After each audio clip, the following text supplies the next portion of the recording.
Buenas tardes. Para el día de hoy, para la clase de Política Latinoamericana Comparada, vamos a presentar el liberalismo conservador y el liberalismo progresista, por Valeria Carvajal y quien les habla María Paula Caicedo.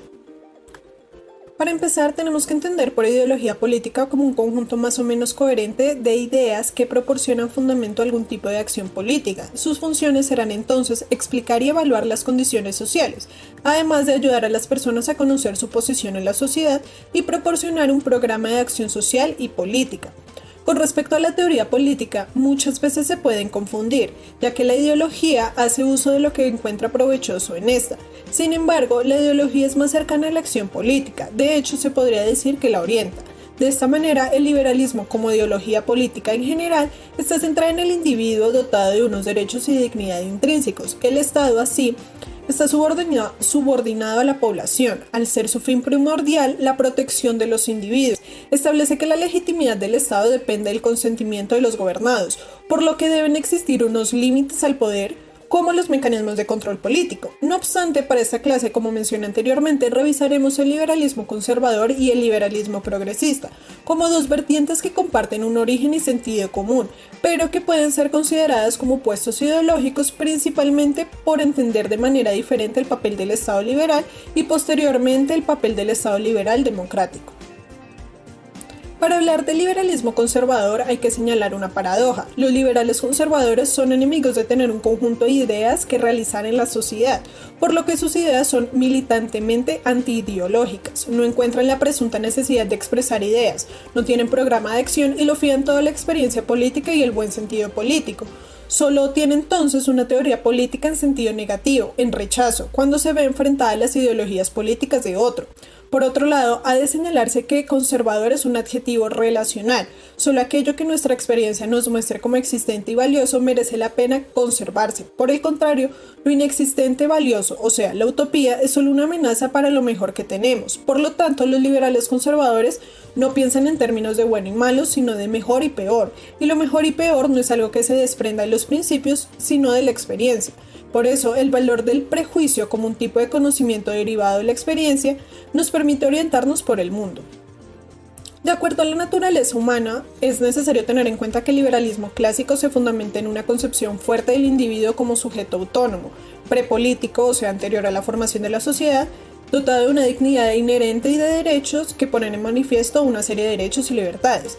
De esta manera, el fin de la sociedad civil frente a la sociedad natural es la protección de esta dignidad y de los individuos, y es la protección de estos individuos la que justifica y legitima la organización del gobierno, por lo que su incumplimiento autoriza el derecho de rebelión por parte de los individuos. Así, el aporte del liberalismo conservador, si se puede decir de esta manera, es que descree de toda metafísica acerca del individuo. Se resisten a decir cómo es o cómo debería ser el hombre. Todo este optimismo utópico cristiano igualitario respecto al hombre y a su progreso no se corresponden con nuestra experiencia. En contraste, los hombres pueden definirse como limitados. Su individualidad está circunscrita a un contexto limitador, pero también posibilitador, lo que sería la sociedad.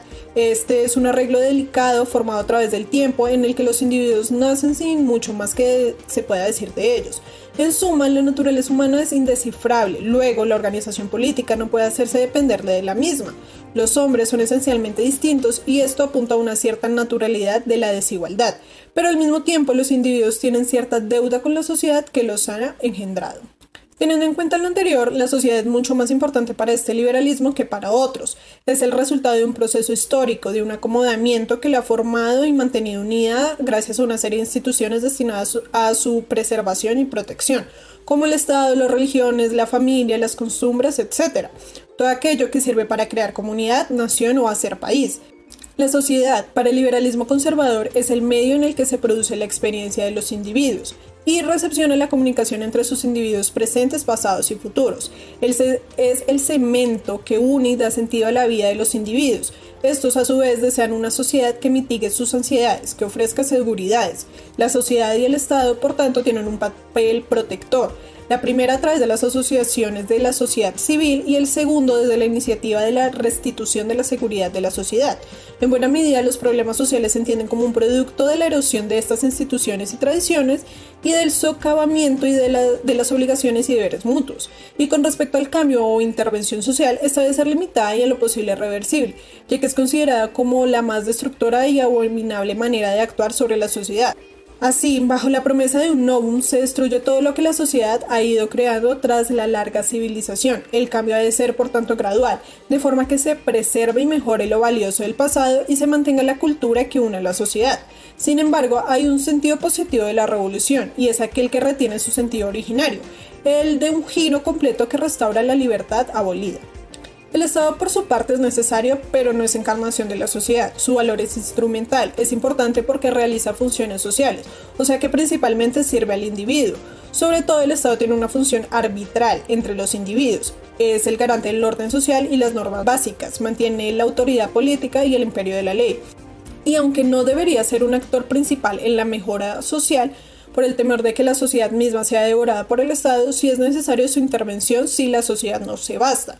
Finalmente, ha de ser limitado, controlado y fragmentado para que realice correctamente su función protectora de la misma y de los ciudadanos, y no se extralimite arrogándose un papel excesivo que arruinaría la libertad y la capacidad de la sociedad de autorregenerarse. Por otro lado, la concepción económica de los liberales conservadores es compleja e incluso abiertamente contradictoria. Lo importante es que tanto los que enfatizan que el mercado sin restricciones puede tener efectos perturbadores sobre la sociedad, como quienes por el contrario enfatizan que el derecho de propiedad no debe ser transgredido en ningún caso, afirman que adoptar una u otra perspectiva favorece el desarrollo sano e integrado de la sociedad. Así que bien, pudiera decirse que el liberalismo conservador no tiene una teoría económica propia. Quizás sí tendrá una manera de interpretar, reaccionar ante otras ideas que no son propiamente suyas. Por ejemplo, Scruton plantea el mercado como principal institución económica. Puede defenderse desde una posición liberal conservadora si se concentra la atención en sus beneficios colectivos y sociales. Además, plantea que el principal valor del mercado radica en proveer un cuerpo de conocimiento indispensable acerca de las relaciones sociales, y es, el mismo, un instrumento esencial de la práctica interactiva que crea la sociedad. Finalmente, para esta primera parte, un personaje para ejemplificar la teoría política que se acerca al liberalismo conservador es Edmund Burke. Una de sus preocupaciones era alertar a sus contemporáneos sobre el peligro de la Revolución Francesa, como una revolución que buscaba construir la sociedad desde cero, haciendo cenizas el conocimiento y las virtudes atesoradas en las costumbres. Su principal objetivo será, por tanto, defender el orden tradicional que entiende como un compromiso esencial entre los vivos, los aún por nacer y los muertos. Burke es también crítico pionero de la Ilustración y de su concepción del hombre, la idea de que los hombres son agentes racionales y cuyos deberes y derechos se organizan en su naturaleza política le parecía aberrante. Por el contrario, consideraba que el individuo encuentra su origen, lugar y sustento en la sociedad y en las normas que alientan su sentido de comunidad. Por último, Burke también intentó combinar esta percepción social y tradicional del individuo con las doctrinas económicas del libre mercado. Así, Burke fue a todos efectos fundador del liberalismo conservador y el talante de su reflexión sigue informándolo hoy en día. Ahora bien, el liberalismo progresista como oposición con el liberalismo conservador es una versión del liberalismo más racionalista e ilustrada, más predispuesta a la reforma social y política profunda y que hace de la justicia social uno de sus temas centrales. Es más racionalista e ilustrada ya que tiene una mayor confianza en la razón como instrumento que orienta la organización de la sociedad. Este liberalismo es más confiado y menos escéptico que los conservadores en lo referente al poder de la teoría. Más predispuesta a la reforma social y política profunda significa sobre todo que el individuo autónomo y racional, que es precondición de la sociedad en el liberalismo clásico, se toma como un ideal. Así pues, el liberalismo progresista hace partícipe al Estado en la producción de individuos. El individuo a su vez se constituye socialmente, es el resultado de la ordenación correcta de la sociedad. De esta manera, el individuo es ideal porque el disfrute de sus derechos prepolíticos no están al alcance de la mayoría de la población debido a su situación de penuria. Un remedio para esta falta sería la justicia social, ligada a la intervención del Estado. Antes de ver los elementos del liberalismo progresista puede surgir la duda de si el liberalismo progresista es liberalismo o socialdemocracia, y la respuesta podría ser que es de las dos. El liberalismo progresista o radical en Estados Unidos es denominado simple y llanamente con la palabra liberal. Así, para pedir la ampliación de la cobertura de la seguridad social, de los gastos y programas de educación pública, etc., Son políticas que en Estados Unidos se califican de liberales y que nosotros asociamos a las políticas socialdemócratas. Por su parte, el Reino Unido denomina este tipo de liberalismo como liberalismo moderno, como producto de que éste enfatizará frente al clásico la dimensión social de la individualidad y la necesidad de que el Estado aplique su función protectora al bienestar social. Al final, el liberalismo progresista o radical es igualitarista, significa además derechos liberales, pero también esencialmente preocupación por lo social, la seguridad social, instrumentos asistenciales y la redistribución de la riqueza. El cambio desde el liberalismo clásico y su concepción atomista del individuo y la sociedad al liberalismo progresista con preocupaciones sociales se generaliza a finales del siglo XIX y principios del XX, en Gran Bretaña y posteriormente en Estados Unidos. Este puede entenderse como una reacción autoprotectora de la sociedad frente a la transformación inducida por el primer liberalismo. En este punto se encuentra con el liberalismo conservador. Tienen un mismo diagnóstico: el liberalismo y el capitalismo producen daños que ponen en riesgo la vida de las personas y la sociedad misma. Por tanto, necesita generar mecanismos de protección para los individuos y que restauren la posibilidad de reproducción y pervivencia armoniosa de la sociedad. Ambas posiciones comparten incluso la idea de que la mejor solución es la autorregeneración de la sociedad, pero si esta falla, lo que se impone es la intervención del Estado en la sociedad, y ahí es donde difieren. El liberalismo conservador plantea que esta intervención debe ser una acción reaccionaria dirigida a la recuperación de un pasado, mientras que los liberalistas progresistas, siendo favorables en general a la modernización, buscan corregir de forma positiva sus disfunciones, por lo que la intervención se aplicará al diseño de instituciones que sirvan al desarrollo de los individuos. Se busca además un tipo de comunidad más allá de la sociedad, o lo que se denomina como la búsqueda de la gran comunidad. Además, este liberalismo plantea su disconformidad con el clásico en dos planos principales. En primer lugar, la idea de que el consentimiento individual es la fuente de legitimidad del gobierno es muy provechosa para el cambio del gobierno, pero no garantiza el disfrute de los derechos por parte del Estado. En segundo lugar, la dimensión pública de los individuos no se acaba con la política, sino que los individuos son seres esencialmente sociales. El liberalismo progresista propondrá, en lugar del individualismo metodológico, un individualismo social, para el cual las condiciones sociales de los individuos sean un dato tan relevante como los derechos prepolíticos del viejo liberalismo. Esto se articulará en la elaboración de un pensamiento político-social en el que el concepto de ciudadanía liberal, o sea, derechos civiles y políticos, es ampliado al reconocimiento de unos derechos sociales.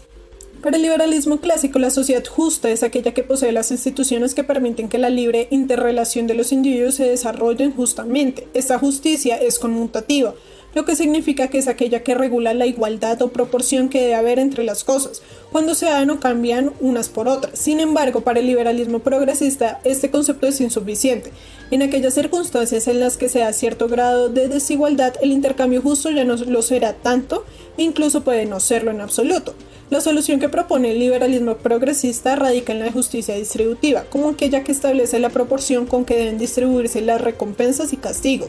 Hace referencia esencialmente a la redistribución de la riqueza creada en una sociedad desde el Estado. Sin embargo, los liberales clásicos consideran que esta intervención del Estado significa su fortalecimiento excesivo frente a los individuos, supone un atropello a los derechos básicos como el de la propiedad, entre otros, además de que favorece la dependencia de la sociedad al Estado. La respuesta de los liberalistas progresistas es que deben introducirse mecanismos de responsabilidad y eficiencia en la gestión de las prestaciones sociales y el uso responsable de las mismas. Frente a los problemas que plantea el sostenimiento del estado de bienestar, señalarán los problemas de desestructuración social y violencia de las sociedades carentes de estos instrumentos. Es importante tener en cuenta que el valor central del liberalismo progresista es el individuo, y si la realización del programa liberal no produce individuos desarrollados, es decir, independientes, completos en el despliegue de sus potencialidades y plenos juicios políticos, el programa habrá fracasado. Las funciones del Estado cubren todas aquellas propias del liberalismo clásico y suman a estas todo aquello asociado a los compromisos sociales que adquiere. Desde la percepción clásica, el Estado es un instrumento arbitral destinado a mediar en los conflictos particulares, preservando la paz. Además, las instituciones del Estado tienen por fin proteger los derechos de los individuos frente a la amenaza interna o externa. La ampliación progresista supone reconocer un papel activo en la promoción de la individualidad de la ciudadanía. Entonces, el Estado defendido por el liberalismo progresista contiene elementos institucionales del liberalismo democrático como el gobierno representativo, la separación de poderes o las elecciones periódicas, más un componente activo con proyección social. Este Estado es por tanto un Estado social, y esto significa que participa a través de la legislación o de la intervención directa en la provisión de servicios públicos y en la regulación de los ámbitos que afectan directamente a la vida de las personas. Para algunos, el abandono del papel subordinado del Estado significa una traición a la concepción liberal de la libertad. Sin embargo, los liberales progresistas afirman que solo la intervención del Estado puede hacer realidad la libertad liberal para la mayoría de los individuos. La libertad tiene una dimensión social y la libertad individual tiene que reconciliarse con la de la sociedad. Finalmente, la legitimidad del Estado depende de gran medida de la capacidad de los gobiernos de satisfacer todas aquellas expectativas sociales que ahora encaran. En cuanto a la economía, esta ya no se encuentra en el dominio de la sociedad civil, en tanto algo distinto del Estado, sino que se hace preciso intervenirla para satisfacer los compromisos sociales del Estado, el mencionado bienestar social. En suma, los gobiernos liberales progresistas no se han limitado a la provisión de bienestar, sino que gestionan directamente la economía en su búsqueda de prosperidad y desarrollo para todos. La principal razón que justifica esta gestión en la economía radica que de este modo se pueden evitar las terribles consecuencias sociales derivadas de las crisis económicas. Por ejemplo, la Gran Depresión en 1929 trajo tanto el desempleo y la desesperanza social como la voluntad de los gobernantes de actuar sobre la economía para evitar la repetición de algo parecido. Se demostró que el mercado completamente libre de control y regulación no solo acaba con su propia destrucción, sino que puede acabar con la sociedad.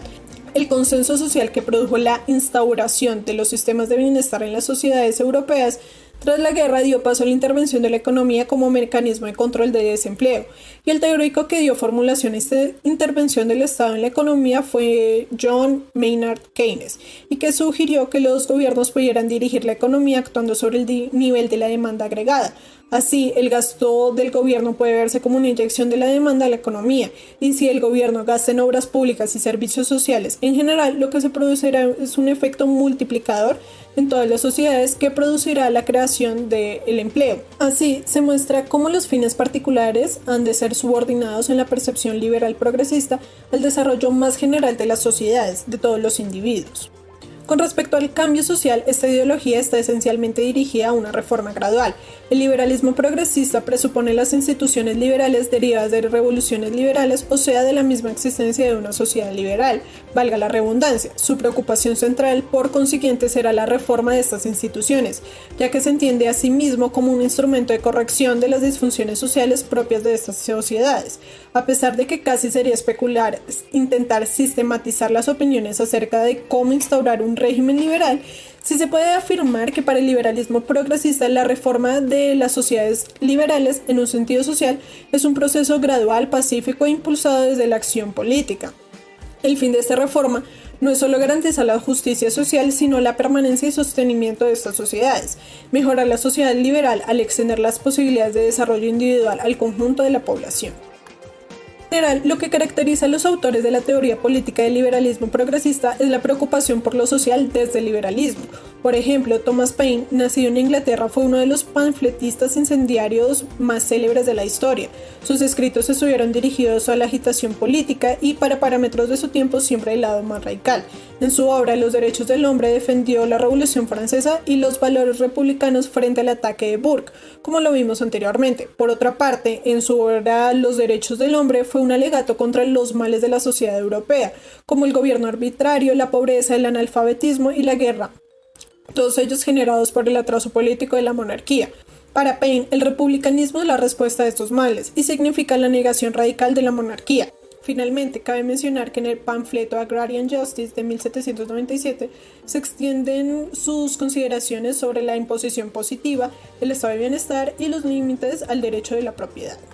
En síntesis, podemos decir que el liberalismo conservador refiere a una actitud prudencial frente a las cosas sociales y políticas, transida por un deseo de preservar lo existente y aderezado por una actitud escéptica y firmemente contraria ante el cambio y la innovación, no graduales en estas materias.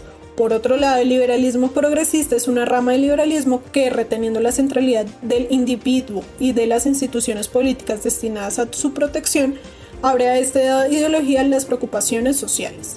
Gracias.